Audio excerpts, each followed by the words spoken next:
我寫嘅廣告咧，10個咧有9個咧都讚我啲字靚嘅喎。用鐵皮作咗個字形，好多人都以為我啲字咧係咁樣噴落去嘅喎。哇！佢話呢啲字原來用手寫㗎咁喎。我話多謝欣賞我咁樣啊。寫咗半個世紀，幾千個根本就好少。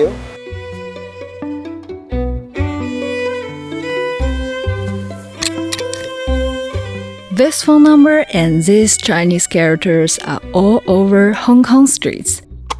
These signs have become as much of an icon as the neon signs and narrow alleyways peppered across the city. Here's a character behind the characters. 我係渠王袁照堂，我從事通渠工作超過半世紀，全香港嘅廣告都可以揾到我㗎啦。喂，渠王，係啊，我通渠㗎，係啊。你而家嗰度水浸啊？喺長德灣啊？好啦，我依家嚟啦，你係緊急嘅就啊，拜拜。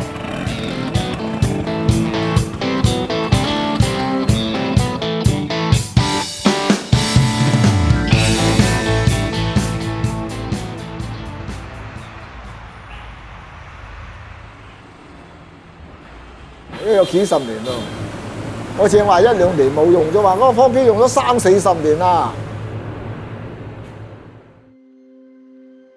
即係嗱，我當時就從大陸偷渡嚟到香港，我嗰陣時14-15歲嘅咋，由於咧做僆仔得6蚊一日咋，6蚊一日，即係咧由於喺香港捱過窮，想揾多個錢，有咩辦法揾多個錢咧？咁有次喺石排灣咧就做水喉，半山面海又望住對面好多高樓大廈，嗰啲渠新嘅都3-5-7年咧冇問題，一舊咗咧就嗰啲渠啲嘢咧就會用塞咗，需要呢一行嘅服務。因為我做呢行咧，當時就派卡片又覺得好嘥，2個鐘頭後成翻轉頭，見嗰個筍箱更咧抌到成地都係我嗰啲卡片就梗係唔好嘥啦，執起佢。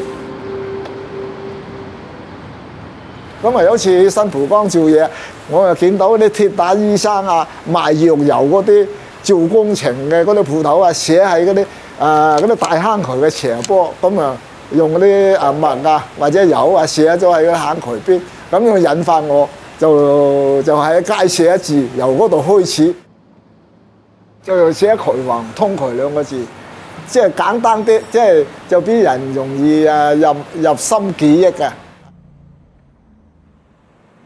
我需要去某一笪地方，我一定會揸住一架電單車，電單車有工具有油，做完工作啦，有時間啦，去到邊一度就地就寫翻新嘅廣告。寫廣告之前你要睇下嗰個牆身乜嘢底色。呢個黑嘅我就寫白，佢白我就寫黑如果花哩花碌亂晒龍嘅咧，寫黃色都好省鏡嘅，或者白色改翻黑邊就好有立體感噶啦。例如呢個渠字，以前寫咧就係3點水啦，就一剔上啦。呢個句字背底呢度就空白咗，好似唔係咁好睇我依家咧變成中間呢一撇咧變成一個 V 字，就將呢個空間位咧就填滿咗，大家平均位填滿咗。例如嗰個渠字直情一劃過，唔好好似一條線咁樣兩頭翹起嘅，就變咗好似好古板即係冇啲生氣即係由於自己寫完一個廣告又離遠望下，覺得睇到邊度唔滿意嘅，第2次咧就要改良，寫翻即係啱自己嘅滿意嘅程度咯，咁又嚟寫咯。即係你話有啲人好多時學我啲字咧，學好難寫得到㗎，就純粹工多藝熟㗎。寫字嘅樂趣咧，寫字嘅樂趣純粹就為着生活而積極去做呢一樣嘢嘅。如果你冇呢啲廣告，就冇人生你啦，係咪先？ Ying is now a local celebrity. His works appear in cafes, museums, and art galleries. One of his fans even started an Instagram page to pay tribute to his art.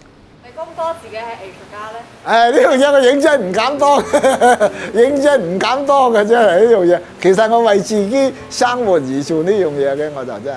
不過人哋話咁稱讚我，我都好開心。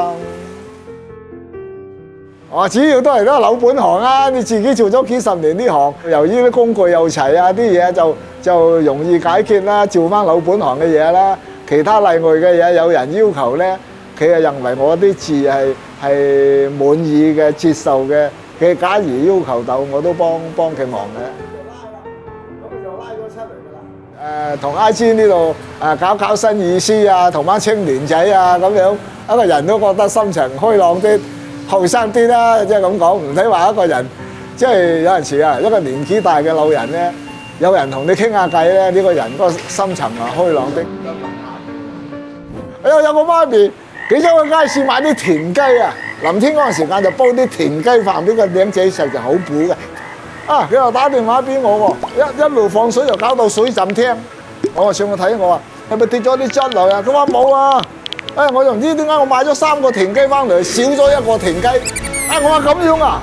後來咧，我伸嗰條桶人彈弓前剪咗入去，翹住個田雞腳拉出嚟，嗰個田雞又係生嘅，個田雞好難死㗎。係咯，咁我人揀見咗佢，佢話師傅唔該你，我呢個水浸你唔係咧，我麻煩啊！係咯。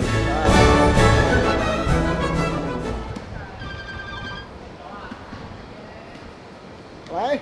我係渠王，有咩幫到你？我係通渠嘅。咁樣。好啦，我依家嚟啦，你係緊急嘅就係。拜拜。